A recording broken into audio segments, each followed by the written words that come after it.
¿Qué tal? Muy buenas noches. El periodista se consolida, sobre todo aquel periodista especializado. Nos referimos concretamente a los periodistas que cubren la fuente judicial. Cada vez se consolidan más en ese complejo mundo que va permitiendo y que va haciendo de que el auge por la información y el interés por los ciudadanos de preocuparse por aquellos hechos noticiosos que tienen que ver, que se deliberan en los tribunales, un interés especial. Es por ello también que esta noche hemos invitado a dos periodistas que cubren la fuente judicial y a quien les doy la más cordial bienvenida. Carmen Rodríguez del periódico digital La Página y a Carlos Merinos de Comunicaciones del Centro Judicial Isidro Menéndez. Muy buenas noches a ambos. Buenas noches. Buenas noches. Roberto. Gracias por la invitación. No, gracias a ustedes por concurrir y de verdad que interesante. A Carmen quiero darle la bienvenida especialmente. Es una mujer que le hemos visto crecer a lo largo de estos años en el trabajo periodístico. Para ella este recinto legislativo no le es ajeno, ¿verdad? No, pues los primeros 2 años de cuando yo inicié en el periodismo, estuve casi aquí. Yo siempre digo, el periodista siempre pasa más tiempo donde sus fuentes que en su propia casa. Los primeros 2 años que yo me inicié, pasé mucho tiempo aquí en la Asamblea Legislativa. Y Carlos Merino, sin duda, un periodista graduado de la Universidad de El Salvador, con muchos años de trayectoria en el Centro Judicial Isidro Menéndez. Para él no le es extraño ya todos los casos que se ventilan en ese... ha visto de todo, ¿no? Ha visto todo. Muertos botar basura, gente que ha sido procesada, gente que ha sido liberada, y te has visto prácticamente involucrado. ¿En cuántos años, Carlos? Ya llevamos 22 años desde el 3 de febrero del 92, desde esa fecha hasta hoy, pues seguimos trabajando ahí en el órgano judicial. 3 años más y estamos hablando de un cuarto de siglo ¿ya? Sí. en los tribunales. Qué bueno, Carlos. Y es que fíjense que ese interés de la ciudadanía por la información judicial pareciera mentira, ¿verdad? Porque exige obviamente algo concreto y específico, ¿verdad? Porque en realidad es un tipo de periodismo especializado, ¿verdad? Esto de cubrir la fuente, ¿verdad? Ese tema de la veracidad, de comprender cómo un proceso judicial se va desarrollando y cómo cada una de las etapas, ¿verdad? Se van presentando. A veces los periodistas queremos todo de un solo, exigimos en ese mismo momento los detalles, ¿verdad? Y sin embargo hay formas como irse asomando a la verdad en el trabajo que se hace en los centros judiciales. De eso vamos a hablar, sin duda. Pero quisiera comenzar con Carmen, sobre todo cómo te fuiste involucrando en la fuente judicial. Se te extraña acá, obviamente, pero hemos visto muy buen trabajo que has desarrollado desde tu periódico digital para el cual laboras. Carmen. Gracias, Rigoberto. Sí, bueno, creo que la persona que estaba cubriendo entonces, cuando yo estuve todo el tiempo aquí en la Asamblea, la persona que cubría judiciales se fue de la página, entonces quedaba libre el espacio en la fuente judicial. Y bueno, recuerdo que empecé a ir, no todos los días, como lo hago ahora. Carlitos sabe también que... Prácticamente vives ahí, ¿no? Sí, prácticamente. Llego a las 9 de la mañana y me voy 2, 3 de la tarde, a veces. Depende cómo está el movimiento. Entonces fue como a todos los periodistas, que a veces te toca cubrir una fuente, la fuente política, a veces te toca cubrir otra fuente, y yo ya estoy ahí, ya voy a tener 2 años y medio de estar cubriendo la fuente judicial. Bueno, y vamos a hablar un poco de esos casos que has cubierto, sin duda. Hasta hace no muchos años, Carlos, en realidad sí, en los juzgados, en las audiencias solo eran vistos abogados, magistrados, jueces, fiscales, correcto, abogados y bueno, uno que otro funcionario por ahí, ¿verdad? Y por supuesto los ciudadanos, ¿verdad? Que ya sea son usuarios o eventualmente ya sea que se vean involucrados como sindicados o como ofendidos, ¿verdad? De algún tipo de delito, se encontraban por los pasillos del centro judicial. Sin embargo, hoy la carrera periodística, que hace muchos años, yo recuerdo la escuela de 1972, cuando se inicia en la Universidad de El Salvador, eran más noticias sociales, pero hoy la fuente judicial sí requiere de esos periodistas especializados laborando. Y casi se les ve, tal como Carmen, ¿verdad?, en los juzgados, exactamente encargándose de la fuente judicial. ¿Cómo tú lo ponderas? Mira, yo considero que cubrir la fuente judicial es una responsabilidad muy grande, porque te estás refiriendo a que estás hablando sobre la dignidad y sobre la libertad de una persona. Tú bien acabas de mencionar que hacía unos años pues los periodistas solamente cubrían el área social y que la piñata y todo eso. No, hoy se ha ampliado. Hoy tener un equipo de comunicaciones, al menos en el Centro Integrado de Justicia, mejor conocido como Centro Judicial, es no solamente una gran responsabilidad, sino que también es un honor.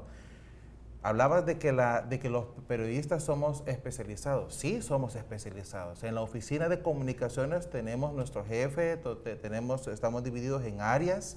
Tenés que explicarle bien, tenés que, como decimos en buen salvadoreño, desmenuzar el mensaje, el tecnicismo legal que se utiliza para las audiencias, traducírselo al periodista para que éste lo transmita como se debe al consumidor, o sea, a la población. De eso nos encargamos, entre otras cosas, nosotros. Bueno, interesante. A ver, Carmen, ¿y tú cómo ves el trabajo que se desarrolla en los juzgados? Es decir, ¿cuál es como la valoración a partir de tu experiencia? Bueno, primero, el trabajo que desempeña Carlos y las otras personas que están en el área de comunicaciones del Centro Judicial es importante, porque ellos son como nuestros guías cuando los periodistas llegamos a cubrir al Centro Judicial. Entiendo que uno llega en la mañana como periodista y ustedes ya han colocado una bitácora de audiencia, ¿verdad? Hay una programación. De hecho existe una programación. Nos encargamos de recibir esa programación desde un día antes, la colocamos en la pizarra y a la vez la mandamos por internet, cosa que hasta hace unos años no se realizaba dentro de la oficina, hasta que tuvimos también ese acuerdo, ¿verdad?, con anteriores jefaturas y llegamos al común de acuerdo, ¿verdad?, de mandar esa información a través de Facebook, a través de los correos particulares electrónicos de cada uno de los periodistas, que Carmen es yo creo que beneficiada en ese sentido, ¿verdad? Ha sido importante la labor que han hecho Carlos y todo el equipo que está en el área de comunicaciones.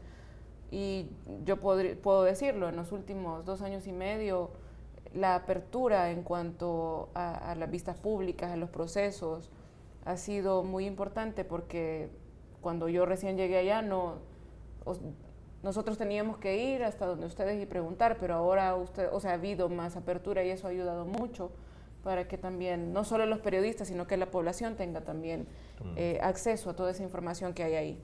Y a ver, desde el punto de vista periodístico, ¿cómo, por ejemplo, ustedes valoran las resoluciones por ejemplo, del sistema judicial? En este sentido, hay a veces, por ejemplo, informaciones que salen justamente este día, viernes, ya en la tarde, y hay que correr con eso, hay que enviar al periódico un adelanto de eso, de pronto hay que buscar una reacción en el Centro Judicial, y eso, ¿cómo se articula ese trabajo? Por ejemplo, cuando prácticamente es al cierre, a las 5 de la tarde. Aunque no, pregunto pues, porque de todas formas salen siempre cosas, o a veces uno, lo entiendo, Carlos, que uno dice, hoy la corte va a dar una resolución, ¿verdad? Y ya como más o menos uno sabe sobre qué temática, de pronto un buen truco de un periodista es, por ejemplo, tener las dos reacciones, independientemente por dónde vaya ese fallo, esa resolución, que es como una forma de ampliar no solo el hecho que ustedes lean el comunicado de prensa o el fallo en sí, ¿verdad? Pero entonces, por ejemplo, yo sé que vos tenés tus técnicas de trabajo, seguramente. Yo recuerdo antes, por mencionar a 2 grandes que yo creo que cubrieron las fuentes judiciales, Gabriel Trillo, que sé que hubo un tiempo que manejó la Corte Suprema de Justicia. Los manejó muy bien. Te mencioné a Bernardo Valiente, de la prensa gráfica, que también tuvo una trayectoria y un paso por el Centro Judicial, que era con quienes nos informábamos. Pero hoy creo que hay un nuevo fenómeno, Carmen, y es el tema de la inmediatez que nos dan las redes sociales, por ejemplo. Eso te lleva a ti, que eres una periodista que estás cubriendo el Centro Judicial, pero que hay un entorno y una realidad periodística muy diferente en la que ellos se formaron. Sí, ha sido, bueno, considero que ahora las redes sociales, Facebook, Twitter, y cómo se mueve todo esto afuera de nosotros, es muy importante, y uno tiene que estar consciente de cómo estas herramientas pueden servir, porque, por ejemplo, en mi caso, en lo personal, yo paso toda la mañana ahí, yo llego y busco qué casos hay, qué vistas públicas se van a desarrollar para ver qué es, qué caso se puede reconstruir de acuerdo a estando presente en un juicio, pero también hay otros casos que son de inmediatez, por ejemplo, el juicio del exministro Massa, que fue hace tres días. 3 días, fue el martes. Esta semana. Pero correcto. digamos que fue el último, porque han habido varios procesos, ¿verdad? Así de como interés, de connotación. Ajá, de connotación. Entonces, pues, llegás y estás pendiente de qué es lo que está sucediendo en el juicio, o a veces está todo armado y si yo no estoy allá, yo acudo a Carlos, a los compañeros de él para pedirles apoyo o pedirles información de cómo se está desarrollando la vista pública que esté en ese momento. Bueno, Carmen Rodríguez del periódico digital La Página está con nosotros y también Carlos Merino de la Unidad de Comunicaciones del Centro Judicial Isidoro Menéndez.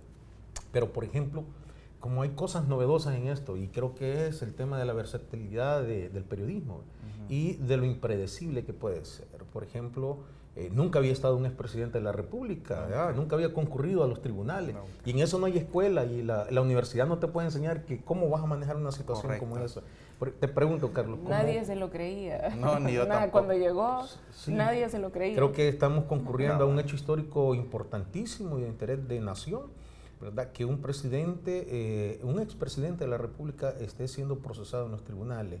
Pero a ver, Carlos, ¿cómo entonces a ustedes les cae esa noticia? A que de pronto el expresidente se presenta sorpresivamente. Ya Carmen nos va a contar su anécdota también, porque yo creo que en la historia depende independientemente cómo se resuelva este tema, sin duda todos nos vamos a acordar qué estábamos haciendo el día que Francisco Flores se entregó a la justicia. Ese viernes jamás se me olvidó porque yo esperaba que me hicieras una pregunta así, pero te diré que yo no creo que nadie en El Salvador se esperaba eso, nadie.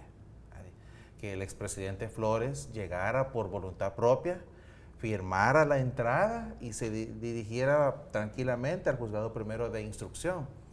Pues, en lo personal, para mí fue una bomba, como decimos, fue una bomba completamente por el hecho de que, o sea, una persona que era prófuga de la Bueno, ahí justicia. tenemos las imágenes, como pueden ver, bueno, algunos periodistas caen, es una toma que hicimos con el dron, que nosotros con nuestra cámara, y podemos ver en la masa. Eso era como a las 12:30, 12:45. Exactamente. Y ahí vemos el movimiento de la masa de los periodistas queriendo tomar declaraciones, ¿verdad? Y la gente gritándole improperio y medio al imputado. Es que sorprendió en el sentido. Pero eso ya era cuando ya lo llevaban hacia la casa. Así es. Cuando ya estaban todos. Y ahí se le había decretado arresto domiciliario ese 5 de septiembre. Exactamente. Aunque algunos tienen conceptos, digamos, encontrados con respecto si voluntario o no, porque bueno, al final ya era una persona prófuga de la justicia, buscada por la Interpol, pero digamos que el hecho fue voluntario, en términos, el hecho que él se haya presentado, o sea, se ve esa parte de que voluntariamente concurre, pero en realidad, en términos jurídicos, sabes que lo que aplica es, entiendo yo, que no puede haber una entrega voluntaria, ¿no? Tendría que lo más lógico era que la policía o la Interpol, la difusión roja que se había girado, o pues, cualquier ciudadano también. Cualquier ciudadano, o sea, como decimos en buen salvadoreño, le pusiera el dedo, ¿verdad? Pero no, lo que sorprende y lo que cae como bomba termonuclear, digo yo, pues es que el expresidente llegara y se presenta voluntariamente. ¿Y Carlos Merino qué hizo en ese momento? ¿Convocó a medios o le pidió instrucciones al juez? Yo en ese momento te diré que primera vez, bueno, tal vez la única vez que, no es que no hallara qué hacer, pero del shock que todos estábamos en ese momento, lo primero que hice fue llamarle a mi jefe, ¿verdad? Y ya varios medios se sabían. De hecho, la KL, el periodista que cubre la KL, ya me había llamado, una colega también del Pacheco, ¿eh? Bueno, no quise decir nombre, pero Manuel Pacheco. Manuel Pacheco estaba, yo le escuché también por la YSKL. Vaya, y también me llamó Beatriz del diario Colatino, ¿verdad? Que ella fue la que me confirmó. Entonces yo en ese momento yo iba caminando para hacer mi rutina normal, iba para los juzgados de paz.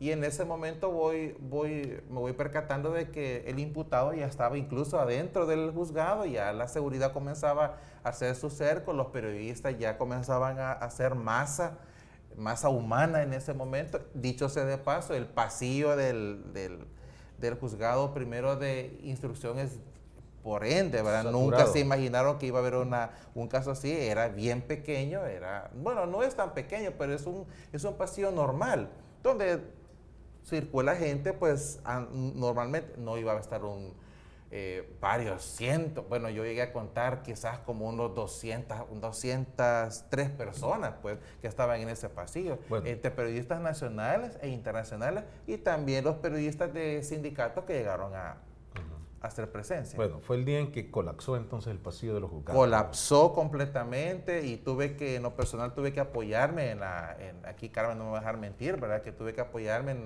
en un sargento de la PNC y otra persona que estaba ahí de la UMO coordinando el trabajo para poder sacar a los periodistas y darles mi palabra que ellos iban a tener acceso a toda la información, pero bueno, ya vamos a hablar de eso más adelante. Lo que provoca la concurrencia de un expresidente ante la justicia. Cuando regresemos, Carmen nos va a contar también cómo vio esos acontecimientos, que inclusive hoy se encuentran en el ojo de huracán noticioso. Prácticamente este día los medios de comunicación han informado, hasta hace aproximadamente unos 40 minutos teníamos las imágenes de Francisco Flores llegando a la División Antinarcóticos, que está ubicada cerca de la terminal de Oriente en este país, y vemos a su familiar por primera vez. Apareció su padre, conocido como la Pepa Flores, y su esposa, la señora Lourdes de Flores, llevándole los alimentos que esta noche va a consumir el presidente en las Bartolinas de la DAN. Pero vamos a regresar con más de Teleenfoque Periodístico, estos y otros casos y la labor periodística de nuestros compañeros que laboran en el Centro Judicial, y Carmen Rodríguez, que labora como periodista judicial también en los juzgados de San Salvador y, por supuesto, en todos los hechos noticiosos judiciales del país. Ya regresamos, este es Curul Periodístico, interés periodístico para todos. Ya regresamos. Yo creo que están favoreciendo a los imputados. ¿Por qué? Porque quizás hay unos que quizás por el dinero quizás están, o sea, hay jueces que como que dice están por el dinero, o sea, igual a este Francisco Flores, que los millones que sabe si se lo gastó a ver hasta dónde. Entonces digo yo que ese Francisco Flores, esos grandes millones, a él lo ha dejado libre, y a una persona que hace roba, que hace sus 30 o algo sencillo, rápido lo meten en la cárcel. Ya debería estar preso, ya está en un penal el presidente Flores. ¿Por qué? Por lo que robó. Que consideren esa situación de él así, arresto domiciliario, tiene que pagar como otras personas, pues, ¿verdad? Que favorecen a los que tienen dinero, porque si un pobre hace algo así, rápido lo llevan a las Bartolinas sin andar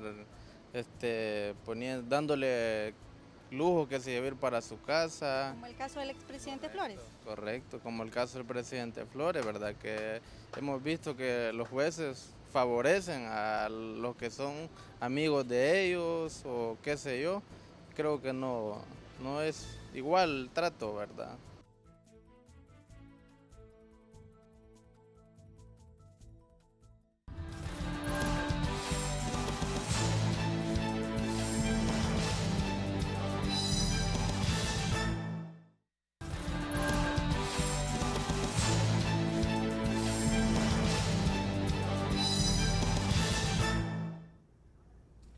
Bueno, muchísimas gracias nuevamente por estar con nosotros. Carlos Merino, del Centro Judicial, Isidro Menéndez, del área de comunicaciones, con nosotros en Curul Periodístico, y también Carmen Rodríguez, del periódico digital La Página. Carmen, debo entender que estabas muy temprano ese día, ¿verdad? Que el expresidente se entregó. Y contanos un poco, ¿cómo fue ese tema? Bueno, ese día, recuerdo, igual como Carlos, creo que todos los que estuvimos cubriendo ese día no vamos a olvidar. Yo ese día llegué temprano porque tenía otra cobertura al mediodía, entonces mi plan era retirarme a la otra cobertura al mediodía. Y recuerdo que entré también, entré a hacer una ronda, pero cuando entré regresé y pensé, voy a ir a comprar un chocolate y después voy a ir a ver qué tal está la programación.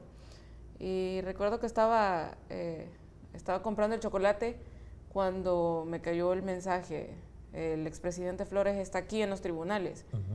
Y fue un mensaje de Rina, una compañera de Carlos, y pues, yo le respondí, o sea, no, está bromeando, o sea, ya voy a llegar allá. No, me dijo, y me mandó la foto. Cuando me mandó la foto ya también yo me quedé como, no es cierto, es cierto. Entonces inmediatamente yo le hablo por teléfono a mi editor y le digo, el expresidente Flores está aquí en el centro judicial. Y hubo como no sé, como unos cuantos minutos de silencio y me dice, ¿estás segura? ¿Estás segura? Me dice, ya te mandé la foto al correo. Aquí está, le dije. Y yo me fui casi que corriendo, dejé el chocolate donde lo estaba comprando.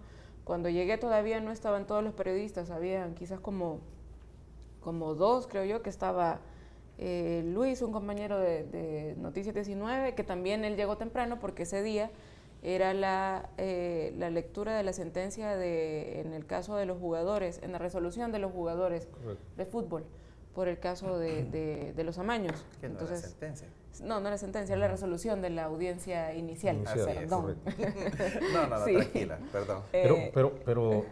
Sí, adelante. Ajá. Y cuando yo llegué al primero de instrucción, solo estaba Luis, del 19, y había alguien más, pero fue en cuestión de segundos después de que yo llegué, que empezaron a llegar uno y otro, y de repente cuando volví a saber, o sea, ya no se veía el pasillo, solo se veía toda la gente que estaba ahí, los empleados estaban afuera, porque el edificio tiene como un patio en medio. Uh-huh. Los empleados estaban afuera tratando de ver y otros empleados estaban subiéndose a unas bancas que hay ahí tratando de ver que si era verdad que el expresidente Flores estaba ahí, porque fue como insólito para muchos. Incluso después de la bulla, yo salí a hablar con el lustrabotas que está siempre ahí, después de la entrada del registro, Carlos.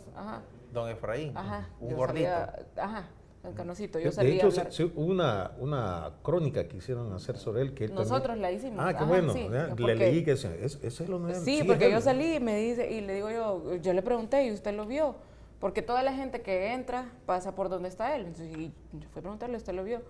Sí, me dice, yo estaba aquí esperando que viniera algún cliente y yo lo vi a lo lejos, me dice, y yo me quedé, ese señor se parece a Paco Flores, dice. Uh-huh. Pero dice que a medida que el expresidente iba avanzando, él decía, ese señor se parece, y ya cuando lo vio cerca y el expresidente lo saludó, buenos días, dice que hasta se quedó, él es Paco Flores. Exacto. Dice que dijo, entonces, y fue como, igual luego después los empleados también dicen de que cuando lo vieron pasar, todos se quedaron, ¿es él o no es él? Uh-huh. O sea, era una cosa que nadie se esperaba. De modo que si hubiese habido una recompensa, don Efraín, sin duda se hubiese ganado esa recompensa, ¿verdad? Hubiese sido bastante beneficiado. Y sin duda no estaría en el centro judicial lustrando los zapatos. No, pero es una forma de decir las cosas. Un paréntesis sobre don Efraín. Ese señor es una biblioteca viviente, te diré. Uh-huh. Ese señor ha visto y ha vivido, igual que el tigre del noticiero uh-huh. Héctor Salazar, perdón. De otro medio de comunicación, pues él es una biblioteca, es una videoteca, pero en el caso de don Efraín es una biblioteca viviente. ¿Por qué? Porque ese señor tiene desde los 10 años que llega a lustrar allá a los juzgados. Uh-huh. Y actualmente tendrá como 63 años de edad, o sea, tiene ya más de 50 años de estarle ilustrando. Uh-huh. Y él ha vivido terremotos, incluso vivió homicidios adentro del centro judicial. Interesante. Es que hay pero ya por los años 60. Es que hay personajes en estas instituciones. Yo digo, aquí en la Asamblea Legislativa, en la Corte Suprema de Justicia, en los juzgados, en la misma Presidencia de la República, hay de esos personajes que de pronto son anónimos, pero son personajes que inclusive hasta muy probablemente hayan incidido en decisiones de algunos magistrados, de algunos presidentes, y que uno desconoce realmente de eso. Sí. Imagínate, por ejemplo, don Efraín ilustrándole las botas muy posiblemente a un juez que a lo mejor ese día daba sentencia, ¿verdad? Y alguna opinión que quizás él a lo mejor le dio pudo haber incidido o no en esa resolución. Uno no lo sabe, pero estoy diciendo como el ser humano, o sea, es compleja la mente. Hay una foto de él cuando llegó Billy Solván, uh-huh. Cuando fue intimado, creo yo. Hay una foto, él después alguien le hizo, creo que fue Ojo Atento. Está vi la foto sí. Cuando Billy se estaba uh-huh. Ilustrando la bota, ¿verdad?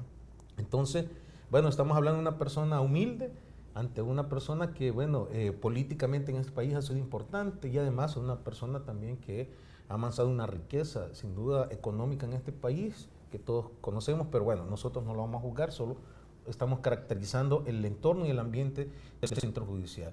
Y hablando de un tema importante también, Carmen, que yo creo que es exactamente donde Carlos, por ejemplo, nos hace acotaciones, la audiencia y la audiencia inicial, porque el mundo de la cobertura periodística judicial está llena de una terminología a veces compleja y cuando la entendés obviamente es fácil. Y cuando uno quiere expresar a la gente, estamos en la etapa inicial del proceso o estamos en la parte de sentencia o en la deliberación o presentación de pruebas, muchos de los televidentes que nos ven o muchas personas que nos escuchan les parece complejo porque es como inclusive el pronóstico del tiempo, ¿verdad? Que una vaguada sobre una tropósfera y que un frente frío que se presenta. Entonces, al final la gente lo que quiere saber es, ¿va a llover o no va a llover? E igual en eso, pero son términos jurídicos legales, ¿verdad? La gente quiere saber, bueno, el presidente Francisco Flores va a salir libre o no va a salir libre. Y a veces uno no lo puede tratar de esa manera. No es tan fácil porque obviamente, o sea, es un proceso como tal. No es fácil. Y bueno, para nosotros los periodistas es un poco complicado porque yo en lo personal, cuando estás leyendo un requerimiento o un documento, hay muchas palabras técnicas, pero en el momento yo tengo que pensar cómo voy a traducir yo estas palabras para que los lectores me entiendan lo que yo quiero decirles. O sea, porque mi labor es comunicar o trasladar a todos los lectores lo que está sucediendo en el centro judicial o lo que está sucediendo en un proceso. Entonces, sí es un poco difícil al principio, cuando no manejas muy bien los términos, cuando los confundís, de que cuándo es una resolución, cuándo es una sentencia, cuándo es una audiencia inicial, cuándo es una audiencia preliminar, qué sigue. Pero después cuando ya lo manejas es un poco más fácil. Y creo que estamos llamados a exactamente bajarle un poco a esa terminología y al final traducirla en información. Yo pienso que eso es lo que tenemos que hacer como periodistas. Tratar de usar menos palabras técnicas sin distorsionar lo que dice un documento judicial. Porque, claro, y yo se lo decía el otro día a unos compañeros, con una palabra que yo le interprete de una manera errónea en un documento puedo cambiarle el significado a todo. Exacto. Y no ese es el fin del periodista. Entonces, a ver, y creo que requiere una gran responsabilidad, en cierta forma, y lo digo porque también en este tipo de coberturas se cometen a veces imprecisiones que afectan a los seres humanos porque son personas, son seres humanos los que al final, la vida de seres humanos es lo que está en juego. Sí. Yo, por ejemplo, recordaría un caso que hubo hace años, ustedes sin duda lo recordarán, fue la muerte por metanol de muchas personas alcohólicas en la zona paracentral del país. Y recuerdo cuando la Fiscalía decretó, al final decidió allanar varios expendios de la zona, pero recuerdo que había un grupo de periodistas que estábamos esperando la decisión que la Fiscalía iba a tomar inicialmente, ¿verdad? Entonces, ellos salieron a pedir paciencia a la prensa, a decir, miren, estamos, porque se requiere de muchos fiscales para hacer este tipo de allanamiento, pero lo más probable que vayamos a hacer es ir a allanar los expendios de toda esta zona de aquí, ¿verdad? Entonces, estamos esperando refuerzos. Entonces, recuerdo que había una compañera periodista en ese tiempo neófita, ¿verdad?, en este tipo de cosas, e inmediatamente realmente se fue. Cuando regresó enfadada. Llegó a decir que ella ya había ido a los expendios a preguntar y ahí no habían allanado nada. Entonces los fiscales se enfadaron y dijeron los fiscales, mire, señorita, ¿sabe qué acaba de hacer? Nos acaba de botar el proceso. Claro. Porque usted les ha ido a alertar a ellos que nosotros vamos a ir a hacer las pruebas. Exacto. Y entonces, definitivamente, nunca hubo un responsable penal ni institucional en ese asesinato de las personas que murieron producto de ese envenenamiento de adulterar el licor con metanol. Lastimosamente ese es uno de los casos que quedó, por así decirlo, en la impunidad. Así, bueno, de todos es sabido que hay varios casos que no llegan a la etapa judicial, sino que se quedan en la muy investigación. Entonces, por lo tanto, quedan en la impunidad y lastimosamente La gente le echa la culpa no a los fiscales, sino que dicen los jueces. Y ese es un gran error. Sí. Un gran error, yo creo que parte de falta de cultura, primero por parte del usuario y segundo por parte, con todo respeto, Carmen, de muchos medios de comunicación que se olvidan una de las 4 funciones de los medios, que es educar a la gente. Sí, no, pero tenés razón, Carlos, porque lo que pasa que a lo mejor muchas personas no tienen clara o definida cuál es el rol de la fiscalía y cuál es el rol de un juez. Entonces ahí es donde hay muchas malas interpretaciones y yo sí estoy totalmente de acuerdo con lo que dice Carlos, porque a veces cuando, por ejemplo, en un caso que dejan libre a alguien que el caso que yo recuerdo es el primer feminicidio que judicializaron el año pasado. Dejaron en libertad al imputado, que era el esposo de la víctima. Entonces, pero toda la opinión fue en contra del juez. Pero el problema fue que cuando vas y revisas los documentos, te das cuenta de que no hubo una buena investigación. No se pudo sustentar con pruebas. O sea, la fiscalía no sustentó la acusación que tenía, no presentó la autopsia, el arma con el que mataron a la víctima nunca estuvo incluida en el proceso y era importante. Claro. Entonces son vacíos que la fiscalía no termina de llenar y entonces el juez a la hora de dictar una sentencia o un fallo se basa en todas las pruebas que le han presentado. Claro. Y yo diría una cosa, la verdad es que también venimos de una democracia que va, en un proceso más bien de democratización, ¿verdad? Porque hay que reconocer el sistema judicial en el país, hasta antes de los acuerdos de paz, obviamente, era muy cuestionado, ¿verdad? Yo creo que sí se ha evolucionado bastante. Sí. Han habido casos, porque en todo hay una sección, ¿verdad? También, así como hay muy buenos periodistas, hay muy malos periodistas, así como hay muy buenos médicos, hay muy malos médicos. Así hay policías buenos, policías malos, hay jueces buenos y jueces malos. Yo recuerdo en la guerra que fui a la liberación de un señor que estuvo preso ahí en el penal de San Vicente y que era miembro de los Escuadrones de la Muerte. Su apellido era Llovera Valera.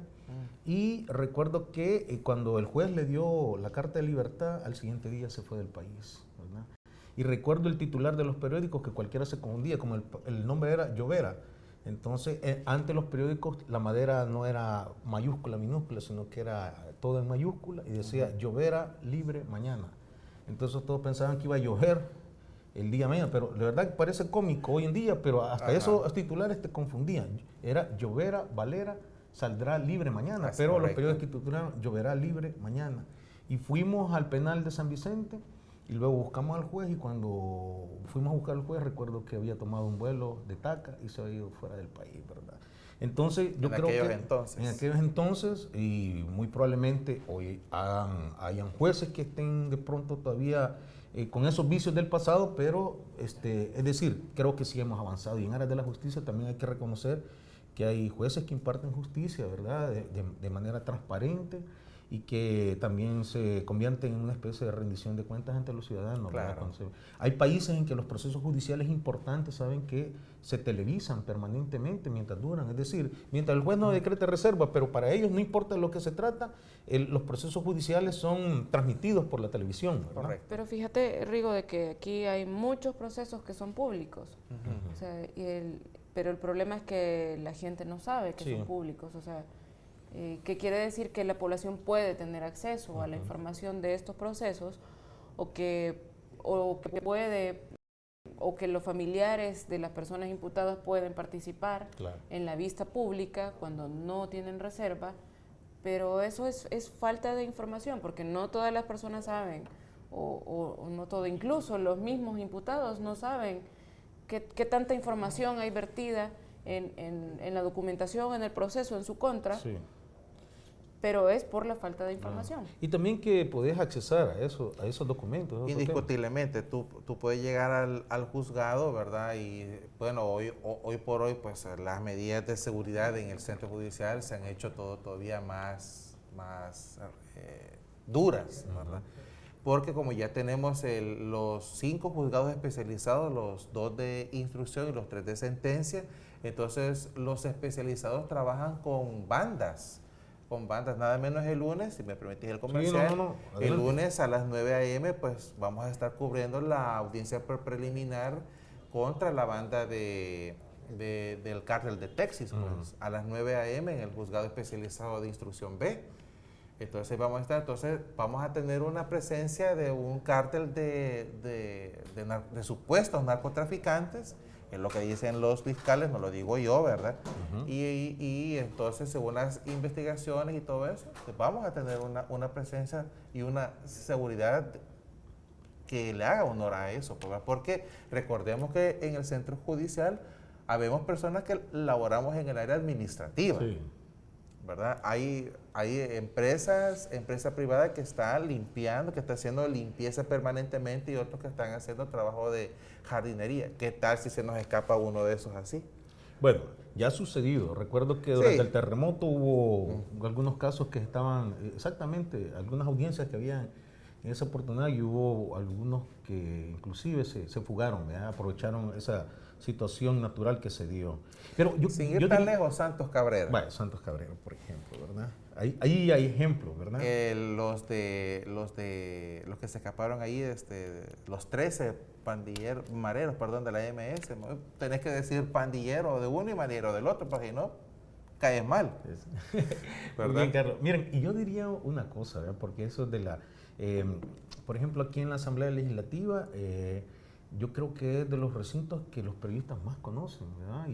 Y se meten por todos los recovecos, y yo sé que a veces se es un poco injusto cuando se dice que aquí se niega información, pero hoy con esto de la ley de acceso a la información pública, los documentos están ahí, se pueden saber los gastos de esta semana, de esta institución, y es algo que de verdad no es porque este sea el canal institucional o la radio de la Asamblea Legislativa, pero yo he intentado entrar al centro judicial, no, al centro judicial no, sino que aquí a la Corte Suprema de Justicia, y sé que hay medidas más restrictivas para eso. No estoy diciendo que le niegan a los ciudadanos el ingreso, sino que siento que no es la misma labor que hacen los periodistas aquí, con la libertad que lo hacen, que de verdad en el caso de la Corte Suprema de Justicia. Creo que hay un poco más de filtro, o será porque la infraestructura de la Corte es muy diferente, pero yo siento de que el trabajo es como muy diferente. Yo pienso que es diferente, sí, perdón. Sí, yo pienso que es diferente porque la Asamblea Legislativa tiene que tener abiertas las puertas para la gente. Pero la ley aplica para todas las instituciones. La ley aplica para todos, pero es diferente porque no sé, en el centro judicial hay procesos judiciales, hay casos en procesos de investigación y no se puede tener abierto todo eso porque entonces las investigaciones se caen. O lo que comentaban ustedes que sucedió, cuando la gente se entera, va y alerta a otra persona que está siendo investigada, entonces el caso se cae. Vaya, pero es diferente. Porque nosotros, perdón, te quiero comentar algo. Como alrededor de un par de años, un par de años o 2 años y medio por ahí, nosotros tuvimos un caso, una situación un poco fea, por así decirlo. Hubo un abogado defensor que estuvo involucrado incluso estuvo detenido, llegó hasta la etapa a la segunda etapa, en la etapa de instrucción, en una audiencia preliminar, él recuperó su libertad, una persona muy buena. Yo tengo un buen concepto de este abogado, quiero seguir pensando que fue una imprudencia la que ocurrió. Sucede que en un juzgado de menores había una diligencia con un testigo criteriado. Entonces, el abogado defensor le comentó a la mamá de uno de los imputados quién era la persona que estaba como testigo. A las horas, la policía viene y deja a la víctima allí por su casa. 2 horas más tarde, él lo pasaron a mejor vida, mejor dicho, porque le dieron como 4 balazos. Entonces, la fiscalía inició las investigaciones del caso y procesaron a la persona. Lastimosamente, tuve que hacer la nota, y digo lastimosamente porque, insisto, me parece y me sigue pareciendo un buen abogado. Ya tengo bastante tiempo de no verlo allá en el centro judicial. pero esto fue lo que lastimosamente pasó. Y es por eso, digo, que no se puede ser tan abierto con la información al público de muchos casos. Muy bien. ¿Verdad? Por ejemplo, porque estás jugando incluso con la vida de las personas, no solamente con la dignidad, sino que con la vida de las personas. Y como dice Carmen, también los procesos pueden caerse. A ver, bueno, yo cuando leo a Sergio Ramírez, por ejemplo, en su libro Los cuadernos de don Rigoberto, él habla... Pero no son tuyos. Bueno, digamos que es tocayo en nombre, pero es Sergio Ramírez, el escritor nicaragüense, y él habla en esos cuentos que uno cree que son cuentos, pero no lo son. Son parte de la vida real. Claro. Y él dice, no necesito tener mucha imaginación para saber cómo han ocurrido las cosas, porque basta ir a un archivo de un centro judicial y enterarse de que los seres humanos actuamos de igual manera. También estoy recordando, hace años hubo un festival de literatura carcelaria y recuerdo que el primer ganador de ese certamen literario fue una persona que estaba detenido en el Centro Penal de Mariona, condenado a 30 años, y escribió los famosos cuentos del dragón. Y él, en esos cuentos tan dramáticos, nos revelaba cómo es la vida interna de los reos dentro del penal de Mariona. Terrible. Pero además, cómo la mente humana llega en cosas tan insignificantes a cometer errores que cambian su vida para siempre. Yo hace un par de días estaba hablando con algún amigo y... a propósito, le hacía el comentario, si yo no hubiera escrito todos los casos que yo he escrito y si yo no tuviera acceso a procesos o a casos, yo no creería que cosas, digamos, espeluznantes pueden suceder. Sí. Hace 2 meses hubo un caso en Zacatecoluca, fue un caso de... un hombre que fue condenado porque asesinó a su vecino porque tenían un problema, lo asesinó, luego le cortó la cabeza y fue a colgar la cabeza en la puerta de la casa de la víctima. Entonces cualquiera diría, eso no sucede aquí, no o eso se lo sacan de un cuento, pero no, cuando ves que hay casos tan duros, te das cuenta de que eso pasa también aquí. Muy bien. Tú tenés también también tú tenés, sin ir tan lejos en el tiempo, ¿verdad? Hace una semana fue la audiencia inicial contra el llamado descuartizador, ¿verdad? El descuartizador de las Lomas de San Francisco. Exactamente. Como le llamó y la cuando prensa. Tú tenés acceso al proceso y pues oír de viva voz de los fiscales, de los investigadores y todo eso, pues, o sea, que en una mente donde una persona sabe 6 idiomas y todo su currículum, que ya muchos ya saben, ¿Cómo es que puede tener una mente tan maquiavélica? Pero ocurre. Hoy hasta tenemos un expresidente que está siendo procesado también. Una persona que tuvo las riendas de este país y gobernó durante 5 años a más de 7 millones de salvadoreños. Hoy está detenido en la DAN. Ya regresamos, este es Curul Periodístico. Ellos hacen cosas buenas como hacen cosas malas. Hay veces cuando tienen que hacer cosas buenas las hacen mal, ¿verdad? Una de estas es esto. Si el señor es culpable, del señor Flores, ese señor diputado, si son culpables de lo que le hacen al pueblo, pues entonces necesitan también que le caiga el peso de la ley. Los que tienen pisto pagan un abogado, ¿va? No importa cuánto le va a cobrar. Y el que no tiene pisto, ese le cuesta porque tiene que pagar un abogado y no tiene dinero para pagarlo, mejor no hacen el proceso, ¿va? Esto es lo que digo yo. Esa es mi opinión, sí. En mi opinión como salvadoreño, todos los seres humanos cometemos errores. Ellos son profesionales, se pegan a la ley, pero tarde o temprano pueden cometer un error, pues no son perfectos, no son extraterrestres. Como cualquier país, pues cometen errores.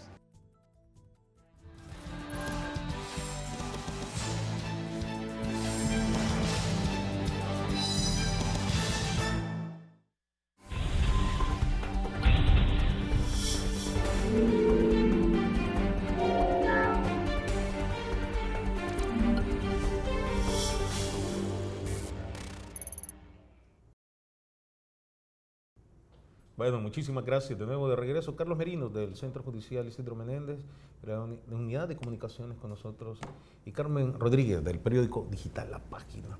En realidad ha sido interesante ir conversando, ¿verdad? Y la verdad es que en esto de las coberturas periodísticas de los tribunales, uno le vienen a mente tantos casos que realmente han sorprendido, ¿verdad?, a la sociedad salvadoreña consternada. Yo diría el caso de Katy Miranda, recuerdo el caso del joven Adriano Vilanova, sí, que creo que fue interesante en el sentido de cómo él muere y de las cosas que trajo consigo la muerte de él, ¿verdad? Es decir, en el sentido de que las implicaciones políticas también que hubo detrás de eso, y que fue algo que sin duda, pues, o sea, hubo periodistas involucrados en este caso. Recuerdo a una recuerdo a una compañera del Diario de Hoy, que al inicio fue protegida inclusive por su propia empresa. Luego finalmente ella termina dando un testimonio ante Derechos Humanos de la UCA. Sí, es dramático como ella al final habla que periodísticamente se siente respaldada, pero en la medida que va avanzando en sus investigaciones, su medio de comunicación le abandona, y cuando toca, por decir así, las fibras del poder en este país. Muy sensibles. Muy sensibles, ¿verdad? No vamos a mencionar nombres, pero ahí está el caso. Pero al final la terminan abandonando y ella tiene que huir del país junto con su esposo. Que también es periodista. Que también es periodista, y terminan renunciando a la profesión. Y el exilio. Y un exilio, todo por haber llegado a la verdad y en la búsqueda de información. Sí. Bueno, nuestro reconocimiento también, porque han habido periodistas en los centros judiciales que se la han jugado también, ¿verdad?, por llevar la información con veracidad. Y sin duda sigue siendo un reto y un desafío, ¿verdad?, para los que elaboran y trabajan ahí. Yo quiero agradecerles a ustedes el trabajo, sin duda, Carmen. Te seguimos leyendo. Quiero decirte que hablábamos fuera del aire, y te decía que a veces es tan versátil leerles ahora, ¿verdad?, porque uno lo que quiere es saber, ¿lo atraparon o no? La inmediatez de la noticia en el ámbito del internet es muy vital. Por eso es que también nosotros tenemos nuestro propio Facebook. Claro. Y nos pueden buscar como Centro Judicial Isidro Menéndez. Así, Centro Judicial Isidro Menéndez. Va a aparecer la foto de perfil de los juzgados. Y las personas que quieran ser amigos de esta página, de esta fanpage, por así decirlo, pues puede mandar su invitación, ¿verdad?, y con todo gusto va a ser aceptada, ¿verdad? Bueno, y sin duda ahí en el Centro Judicial tienen a Carlos Merino, ¿verdad?, quien colabora junto con todo el equipo que trabaja ahí. Sí, somos un equipo, tú lo has dicho. ¿Verdad? Somos un equipo, yo te digo, o sea, yo en mi oficina, si me permitís, yo me siento feliz.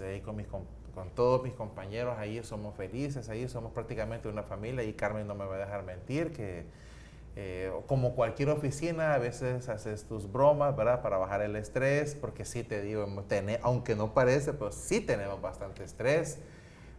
Y pues en realidad, como dijo, pues lo voy a citar textualmente de Rina, ¿verdad? Que ella dijo verdaderamente que todos nosotros aquí somos una familia, así dijo ella. Muy bien. No es porque Carlos esté aquí, pero yo me atrevo a decir en lo personal y como periodista que el equipo de comunicaciones del Centro Judicial es el que mejor apoya la labor del periodista y el que más apertura tiene, porque muchos de nosotros nos topamos con que necesitamos una información para ayer, porque la noticia va para ayer.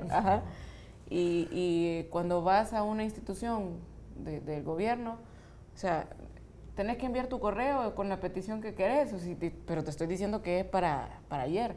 Sí, pero haceme el correo y entonces yo te voy a responder más tarde. Y con ellos yo en lo personal, o sea, estoy agradecida porque ellos nos abren las puertas a nosotros. Gracias. ¿Cómo no? Y yo, bueno, también yo recuerdo que estaba aquel compañero que hoy está en el Diario de Hoy, que estaba con José Luis Funes. Mario González. Mario González, yo lo recuerdo, Mario González, cuando yo estaba en la YSX, él le gustaba mucho que le grabáramos música. Bueno, y eran muy católico él, ¿verdad? Sí, es muy buena persona, Marito González. Yo tengo un buen recuerdo de él. Bueno, Mario Creo que fue como de los precursores allí en el Centro Judicial del trabajo en equipo. Hoy sabemos que se desempeña en otra área ya como un jefe, ¿verdad? Sí, pero en ya uno de los periódicos más importantes, y creo que dejó una escuela muy buena, y creo que con el paso de los años se formó un excelente equipo allí en el Centro Judicial, ¿verdad? Sí, ya con 22 años, que bendito sea el Señor, claro que lo puedo mencionar a él, ¿verdad? Ya llevo 22 años y meses de estar ahí, pues, y he visto pasar jefes, he visto pasar compañeros también, pero de todos siempre tenemos un buen recuerdo. Yo creo que con este equipo que tenemos ahí en la oficina, pues hemos ido, en vez de ir para atrás, hemos mejorado, siento yo, pues. Y valga el comercial, pero no es que esté pecando de megalómano, pero mi oficina no la cambio por nada. Bueno, me gusta ese concepto, ¿verdad? Porque megalómanos son aquellos que tienen aires de grandeza. Y sí, cierto que conocemos por ahí. Y sin duda en Carlos no encontramos la megalomanía, ¿verdad? Presente. Bueno, en lo absoluto. Muchísimas gracias, Carmen. Éxitos en tus labores. Gracias, Carlos, igual. Gracias. A ustedes, amigos, les invito también a que nos acompañen en el próximo curul periodístico, el próximo viernes. Vamos a conocer más de este fascinante mundo del periodismo, de las implicaciones, riesgos, sueños y esperanzas de los periodistas y los desafíos, ¿por qué no? Nos encontramos hasta entonces. Quiero decir que inmediatamente nos quedamos con la entrevista del presidente de este primer órgano de Estado, Sigfrido Reyes, quien nos va a hacer un balance acerca de todas las actividades y los acontecimientos de interés nacional ocurridos en la presente semana. Será hasta entonces. Que pasen todos muy buenas noches. Hasta entonces.